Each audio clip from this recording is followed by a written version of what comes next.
Okay so अब हम पढ़ेंगे फिजियोलॉजी ऑफ अ हार्ट। हमने पहले हार्ट का स्ट्रक्चर पढ़ लिया, अब हम पढ़ेंगे इसकी फिजियोलॉजी कि वो जो ब्लड है वो कैसे पंप करता है। तो सबसे पहले ये हमने एक बहुत ही बेसिक सा लाइन डायग्राम बनाया है हार्ट का, जिसमें ये तो हमारे राइट साइड है हार्ट की, ये हमारी लेफ़्ट साइड है हार्ट की। आप इसमें देखिए कि जो राइट साइड है उसमें वेना केवा और जो ये हमारी वेना केवा हमारे डीऑक्सीजनेटेड ब्लड लेके आ रही है, और फिर हमारी पल्मोनरी आर्टरी उसे लंग्स के पास जाके प्योरीफाई करके लेफ़्ट चेम्बर में लेके आ रही है, और फिर वहाँ से ऑक्सीजनेटेड ब्लड हमारे डिफरेंट ऑर्गन्स तक पहुँचाया जा रहा है। इतना हमने पढ़ा था। अब जो ये एक हमने अभी पढ़ा कि हार्ट में देखो, अब आप हार्ट में जो ब्लड है वो 2 बारी आ रहा है। कैसे 2 बारी आ रहा है? पहले तो डीऑक्सीजनेटेड ब्लड आया यहाँ पे ऐसे, फिर लंग्स में गया, लंग्स के बाद वापस हार्ट में आया, और फिर हमारे पास ऑर्गन्स में जाके मिला। तो 2 बारी हार्ट में आ रहा है वो। पहले तो डीऑक्सीजनेटेड आया, फिर वो गया वेट अ सेकेंड, पहले तो डीऑक्सीजनेटेड ब्लड आया, वो गया हार्ट में, वहाँ से गया लंग्स में, फिर वापस हार्ट में, फिर हमारी बॉडी में आया वो। तो देखो 2 बार हार्ट में आया, इसको हम कहते हैं ये डबल सर्कुलेशन। नीचे हम पढ़ते हैं, देखिए, this is a double circulation, it consists of 2 circulation, pulmonary and systematic. Now what is this? जो पल्मोनरी है वो तो है हमारी डीऑक्सीजनेटेड वाली, मतलब जो राइट साइड में आ रही है और लंग्स के पास जा रही है वो है पल्मोनरी, और जो लंग्स से ऑक्सीजनेटेड होके ब्लड आ रहा है फिर जो बॉडी को जा रहा है वो है सिस्टमेटिक। देखिए जो ये चीज़ है, ये तो है पल्मोनरी, और जो ये है सिस्टमेटिक। ठीक है, ओके। सो राइट हार्ट से लंग्स में गया, फिर लेफ्ट हार्ट में आया, ये था हमारा डीऑक्सीजनेटेड, डीऑक्सी। ठीक है, फिर लेफ्ट हार्ट से बॉडी पार्ट्स, ये था हमारा oxygenated.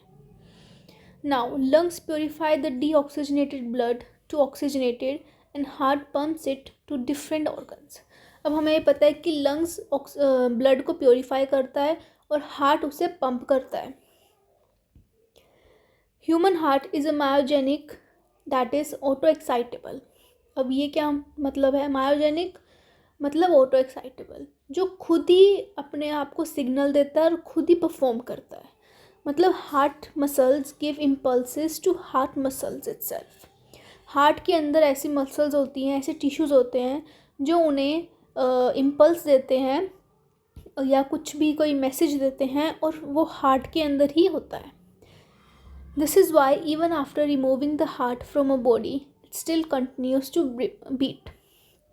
It's a very important point. ये एक क्वेश्चन भी आया हुआ है लास्ट ईयर में। इसमें इन्होंने बोला है कि अगर हम एक हार्ट को बॉडी से बाहर निकाल देते हैं तो वो एकदम से धड़कना बंद नहीं हो जाता, वो धड़कता रहता है कुछ टाइम तक। ऐसा क्यों होता है? क्योंकि हार्ट के अंदर ही तो वो एक आप ऐसे समझो कि हार्ट के पास एक स्विच है ऑन ऑफ का। ठीक है, हार्ट ही अपने आप को ऑन कर रहा है, हार्ट ही अपने आप को ऑफ कर रहा है। ठीक है, जो हमारी बाकी दूसरी चीज़ें हैं, सपोज़ अगर मेरे हैंड पे किसी ने मुझे कोई मारा तो मेरे ब्रेन से सिग्नल आएगा, लेकिन हार्ट में ऐसा नहीं होता। हार्ट में क्या होता है? हार्ट को सिग्नल हार्ट ही देता है। इसलिए जब हमने उसको बॉडी से निकाला तो उसका ब्रेन से कनेक्शन तो पहले भी नहीं था और निकालने के बाद भी नहीं रहा, इसलिए हार्ट को कोई फ़र्क नहीं पड़ा उसके कंडक्शन पे, और इसलिए इट कंटिन्यूज़ टू बीट। सो ये देखिए यहाँ पे एक बहुत ही सुंदर सा लाइन डायग्राम बनाया है, इसमें आपको जॉइंट डायस्ट्रल समझाया गया है। अब हम यहाँ से कार्डियक साइकिल पढ़ना स्टार्ट कर रहे हैं। इसमें हम समझेंगे कि हार्ट में ब्लड कैसे पंप हो रहा है, कैसे वेंट्रिकल्स, कैसे एट्रियाज रिलैक्स हो रहे हैं, कॉन्ट्रैक्ट हो रहे हैं। अब हम आप देखिए डायग्राम को देखिए पहले, आपको पता ही है ये राइट एट्रिया है, ये लेफ्ट सॉरी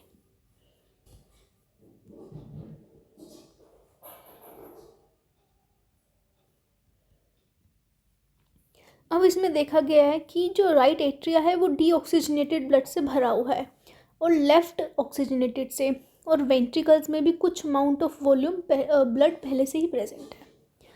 अब इसमें वो कह रहे हैं कि इस कंडीशन को हम जॉइंट डायस्टल कहते हैं, where both atria and ventricles are in relaxed state, that is bicuspid and tricuspid are close at this time.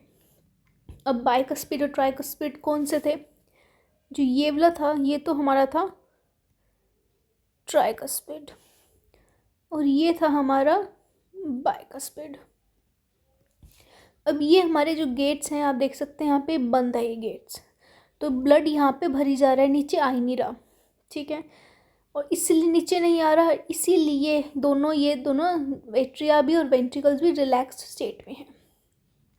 अब नेक्स्ट कंडीशन क्या होती है? अब इस एट्रियाज में इतना ज़्यादा प्रेशर बिल्ड हो जाता है ब्लड का कि ये गेट, ये वॉल्व्स अपने आप खुल जाते हैं और एकदम से ब्लड नीचे वेंट्रिकल्स में आने लग जाता है। यहाँ पे कुछ अमाउंट ऑफ ब्लड तो पहले से ही प्रेजेंट था, 60 ml अमाउंट ऑफ ब्लड पहले से प्रेजेंट था। अब ड्यू टू प्रेशर वो ऊपर से भी ब्लड नीचे आने लग गया। Due to pressure built by blood in both atria, tricuspid that is right atrium wall, bicuspid or mitral wall and open and ventricle starts getting filled, ठीक है। passively, this is a very important word, passively, this event is known as passive ventricular filling। अब इसमें देखिए passively का इसमें क्या मतलब है कि मतलब यहाँ पे नो इम्पल्स कंडक्शन हुआ है इन फिलिंग ऑफ वेंट्रिकल्स। मतलब ये जो ब्लड है ये नीचे किसकी वजह से आया है? क्योंकि ऊपर ज़्यादा प्रेशर बिल्ट हो गया था ब्लड का, इसलिए वो गेट्स अपने आप ही खुल गए, इसलिए वो नीचे आने लग गया। तो वो जो बिना कंडक्शन के जो ब्लड नीचे आया है उसको हम कहते हैं passive filling. Okay, joint diastole starts with atrial filling and lasts for passive filling of ventricles. This complete relaxation of chambers of heart takes 0.4 seconds. अब ये देखिए सबसे पहले joint diastole में सबसे पहले क्या हुआ? सबसे पहले यहाँ पे हमारी ये atrial filling हुई, जो यहाँ पे पल्मोनरी हमारी जो आर्टरी थी और यहाँ पे हमारी जो पल्मोनरी वेन थी, ठीक है, ये एट्रियास को फिल करी जा रही थी। सबसे पहले ये हुआ। अभी तक यहाँ पे इतना प्रेशर नहीं बिल्ट हुआ था कि ये वॉल्स अपने आप खुल जाएं। सेकंड स्टेज में क्या हुआ कि ये प्रेशर इतना ज़्यादा हो गया कि वॉल्स को खुलना पड़ा और वेंट्रिकल फिलिंग होने लगी। तो सेकंड में हमारे पास आई पैसिव फिलिंग, किसकी? वेंट्रिकल्स की, ठीक है। अब ये जो हमारी आर्ट्रियल फिलिंग और पैसिव फिलिंग है ये कलेक्टिवली 0.4 सेकेंड लेती है। इनमें कोई भी नर्व कंडक्शन नहीं हुआ, इसलिए अभी तक ये सब रिलैक्स स्टेट में है और ये दोनों फिलिंग 0.4 सेकेंड लेती है। After this active filling of ventricles start, which is conducted by SA node where atria contracts and ventricles receive more blood। अब अभी तक गेम में SA node नहीं आया था, अभी तक विदाउट SA node चल रहा था, बट अब SA node आ चुका है। अब SA node हमें पता है यहाँ पे होता है। अब SA node ने अपना नर्व कंडक्शन दिया, इम्पल्स दिया उसने। जब इम्पल्स दिया तो ये हमारे जो एट्रिया है ये हो गए कॉन्ट्रैक्ट, ठीक है, ये भी हो गया कॉन्ट्रैक्ट हो गया तो फीलिंग और होने लग गई। अब पहले तो वैसे हो ही रही, पैसिवली हो रही थी, अब कॉन्ट्रैक्शन और मिल गई उसे तो और होने लगी। तो अब यहाँ पे देखिए 60 ml तो हमें ऑलरेडी प्रेजेंट था स्टार्टिंग में जॉइंट डायस्टोल में। उसके बाद हमारे पास पैसिव फीलिंग हो रही थी। पैसिव फीलिंग कौन सी? जो अपने आप गेट्स खुल गए थे due to pressure of a blood. अब एक्टिव फीलिंग हो रही है, क्यों? क्योंकि एसए नोड गेम में आ चुका है। अब एसए नोड की कंडक्शन के थ्रू एक्टिव फीलिंग भी हो रही है। तो ये जो कंप्लीट हमारी ये इन तीनों का सम है 130 ml। After active feeling the total ventricular blood volume is 130 ml। ठीक है, this volume is called and diastolic volume of ventricle. ये भी एक इम्पोर्टेंट है, आगे हमारे पास एक कार्डियक आउटपुट एक डेफिनेशन आएगी जिसको समझने के लिए ये हमें समझना बहुत ज़रूरी है। एंड डायस्टोलिक वॉल्यूम वो होती है जो वेंट्रिकल्स की वॉल्यूम है after passive feeling, after active feeling और जो ऑलरेडी प्रेजेंट थी। मतलब जॉइंट डायस्टोल और एक बार हमारा ये आर्ट्रिया सिस्टोल हुआ, इन दोनों के बाद जो हमें वेंट्रिकल्स में वॉल्यूम मिलती है उसे हम कहते हैं एंड डायस्टोलिक वॉल्यूम। ओके, अब ये एक डायग्राम है ऑफ अ कार्डियक साइकिल। अब हमने ऊपर पढ़ा था कि जो जॉइंट डायस्टोल है वो 0.4 सेकेंड लेता है। जॉइंट डायस्टोल में क्या पढ़ा था? एक तो आर्ट्रियल फीलिंग हो रही थी जब वॉल्स बंद थे, पैसिव वेंट्रिकुलर फीलिंग जब वॉल्स खुल गए ड्यू टू द प्रेशर। ये दोनों 0.4 सेकेंड्स में हो रहे थे। अब उसके बाद हमने देखा था कि एसए नोड भी गेम में आ गया था। जब एसए नोड गेम में आया तब उसने लिया 0.1 सेकेंड।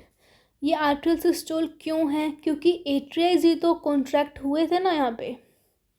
ये देखिए, ये हमारी इतनी फीलिंग थी पहले से, फिर जब एसए नोड गेम में आया तब यही तो कॉन्ट्रैक्ट हुए थे, तभी और ब्लड आने लग गया था यहाँ पे।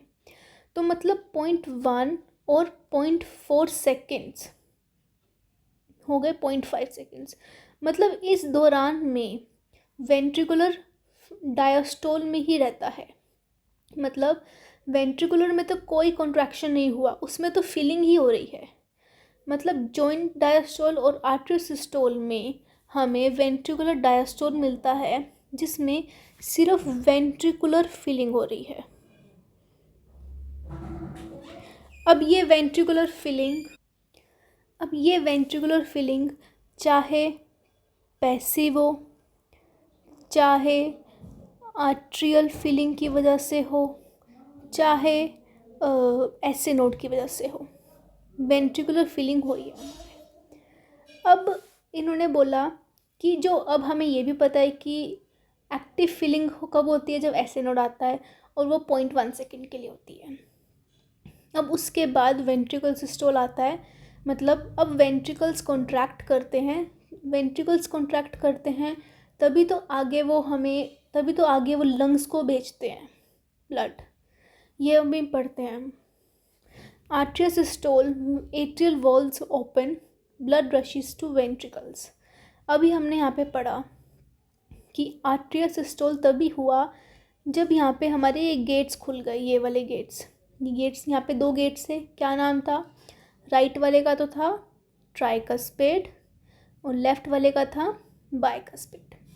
इसको आप ऐसे लर्न कर सकते हैं, जैसे अब राइट है, ठीक है, अब हमें राइट के सिनोनियम्स देखते हैं तो हमें करेक्ट मिलता है, हमें ट्रू मिलता है। ठीक है, राइट और ट्रू दोनों सेम ही बात होती है। तो राइट का आप टी से लर्न कर लो ट्राइकस्पेड। जब भी आप सोचोगे राइट में कौन सा है तो राइट का आपके माइंड में क्लिक होना चाहिए कि राइट मतलब ट्रू मतलब ट्राइकस्पेड, और जो रह गया जो लेफ्ट वाला है दैट इज बाइकस्पेड। ठीक है, और बाइकस्पेड को हम मिट्रल वॉल्व भी कहते हैं। इस टाइम क्या होता है, ये देखो यहाँ पे एक और पॉइंट है कि semi lunar valves are closed. अब ये सेमी लूनार वॉल्व्स कौन से होते हैं? ये वॉल्व्स हमारे एओर्टा वाले और पल्मोनरी आर्टरी वाले होते हैं। ठीक है, एओर्टा तो हमारी ऑक्सीजनेटेड लेके जाती है, ये हमारी डीऑक्सी लेके जाती है। ठीक है, इन दो के पास जो वॉल्स होते हैं, जो गेट्स होते हैं, उनको सेमिलुनार कहते हैं। अब आर्टरी सिस्टोल में ये बंद होते हैं। बंद क्यों होते हैं? अगर ये खुले हों, सपोज करो ये खुले हैं, तो हमारा जो ब्लड है वो लंग्स के पास पहले चला जाएगा विदाउट कॉन्ट्रैक्टिंग ऑफ वेंट्रिकल्स। लेकिन अभी हमने सिर्फ वेंट्रिकल्स में ब्लड को भरना है, जिसके लिए हमें सारे गेट बंद रखने पड़ेंगे। सिर्फ और सिर्फ एट्रिया और वेंट्रिकल्स के बीच का गेट खुलेगा। ठीक है, नेक्स्ट है ventricular systole. Atrial walls get close as they also get relaxed. अब जब वेंट्रिकुलर कॉन्ट्रैक्ट करता है, अब एट्रिया वाले वॉल्स बंद हो जाते हैं। ये बंद क्यों हो जाते हैं देखिए। ठीक है, ये हमारे गेट्स थे। जब एट्रिया वेंट्रिकल कॉन्ट्रैक्ट हुआ तो ये बंद हो गए। ये बंद क्यों हो गए? क्योंकि अब वेंट्रिकल्स में ब्लड भर चुका है। अगर ये खुले हों तो ये बैक फ्लो कर सकते हैं। टू अवॉइड बैक फ्लोइंग, इसका आप एक और पॉइंट लिख सकते हो, to avoid back flowing of blood. ठीक है, blood from ventricles enter into pulmonary artery and aorta as the semilunar valves are open। अब इस टाइम यहाँ से, ये तो हमारी है पल्मोनरी आर्टरी, और यही है हमारी, ये जैसे घूम के जाती है, ये है हमारी एओर्टा। अब वेंट्रिकल्स में ब्लड भर गया, ये कॉन्ट्रैक्ट हो गए। अब कॉन्ट्रैक्ट होके इन्होंने ब्लड कहाँ भेजना है?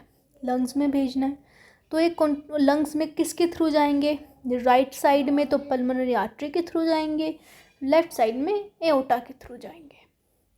इसीलिए इनके गेट्स भी ओपन है। Now the closing of atrial valves and semilunar valves creates a sound lub and dub respectively. जब आप ये चीज़ ध्यान रखिए कि जो ये साउंड्स है ये सिर्फ क्लोजिंग पे ही सुनाई देती है, ओपनिंग की कोई साउंड नहीं है। जो लब साउंड है वो जब हमारे एट्रिया के गेट बंद होते हैं। कौन से वाले? ये वाले। जब हमारे ये वाले गेट बंद होते हैं तब तो साउंड आती है लब। ठीक है, और जब हमारे ये वाले गेट बंद होते हैं तब साउंड आती है डब। ठीक है, तो एक हार्ट बीट में लबडब लबडब लबडब लबडब ऐसे होता है। Now cardiac cycle last for 0.8 second, हमने पढ़ा। अब 0.8 सेकेंड्स को अगर हम डिफ्रेंशिएट करें तो देख कैसे। 0.4 सेकेंड का तो हमारा जॉइंट डायस्टोल ही आ गया था। ठीक है, उसके बाद 0.1 का हमारे पास आया आर्ट्रियल सिस्टोल। उसके बाद 0.3 सेकेंड का आया हमारे पास वेंट्रिकल सिस्टोल। अगर आप इसको प्लस करेंगे तो यू गेट 0.8 सेकेंड्स। ठीक है, ऑल्सो 0.5 सेकेंड्स का क्या था? वेंट्रिकुलर डायस्टोल, जिसमें पैसिव फीलिंग हो रही थी, जिसमें एट्रियल फीलिंग हो रही थी और एक्टिव फीलिंग भी हुई थी। ठीक है, अब एक लबडब मतलब एक बीट अभी आपको पीछे सुनी होगी आपने, और ये एक कार्डियक साइकिल में होता है। मतलब 1.8 सेकेंड में, देखिए इस 0.8 सेकेंड में एक लबडब होता है। ठीक है, और एक लबडब कलेक्टिवली को ही हम एक हार्ट बीट कहते हैं, और ये इसको एक कार्डियक साइकिल है, एक कार्डियक साइकिल में होता है ये। अब 1 मिनट में 60 सेकेंड्स होते हैं, तो अगर हम इसको 60 को 0.8 से डिवाइड करें तो हमें 72 बीट्स पर मिनट मिल जाती है। ये एक एवरेज है ह्यूमंस में, ज़्यादा भी हो सकती है, कम भी हो सकती है, बट हम एक एवरेज यही मान के चलते हैं। ठीक है, अब ये एक इम्पॉर्टेंट टर्म आती है कार्डियक आउटपुट। अब हमने ऊपर पढ़ा था कि जो एंड डायस्टोलिक वॉल्यूम थी 130 ml, कौन सी थी and diastolic volume? If you remember, and diastolic volume वो वाली थी जो हमें एक तो पहले से पड़ी थी वेंट्रिकल्स में, ठीक है, उसके बाद कुछ पैसिव फीलिंग से आ गई थी, फिर एक्टिव फीलिंग से आ गई थी, तो इन तीनों को मिला के 130 बना था ना, यही हमारी एंड डायस्टोलिक वॉल्यूम थी, ठीक है। After ventricles contract it delivers some amount of blood which is called as stroke volume. अब जब ये वेंट्रिकल्स कॉन्ट्रैक्ट होते हैं तो ये वो कुछ ब्लड दे रहे हैं ना यहाँ पे, जो ये ब्लड भेजते हैं इसकी वॉल्यूम, इसकी अमाउंट होती है 70 ml और इसको हम कहते हैं स्टॉक वॉल्यूम, ठीक है। And the blood left is known as end systolic volume which is 60 ml। और यहाँ पे हमने जब ब्लड भेजा तो सारा का सारा नहीं भेज दिया, कुछ बचा के भी रखा, जो हमने यहाँ पे बचा के रखा उसको हम एंड सिस्टोलिक वॉल्यूम कहते हैं और वो 60 ml के अप्रोक्स होती है। अब आपको समझ आएगा कि जब हमने स्टार्टिंग में जॉइंट डायस्टोल जब पढ़ा था तब जो हमने यहाँ पे स्टार्टिंग में ऑलरेडी प्रेजेंट वॉल्यूम रखी थी वो कौन सी थी? वो हमारी एंड सिस्टोलिक वॉल्यूम थी जो कि अप्रोक्स 60 ml थी। Okay, now we can say that end diastolic volume is the sum of stroke volume and systolic volume. Stroke volume कितनी है?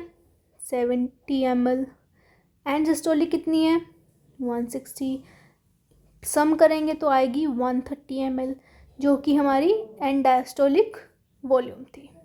कहाँ गई? ऊपर होगी, ठीक है। Now if we conclude this, one systole delivers 70 ml। अब हमें पता चल गया कि एक सिस्टोल 70 ml करता है, मतलब कैसे?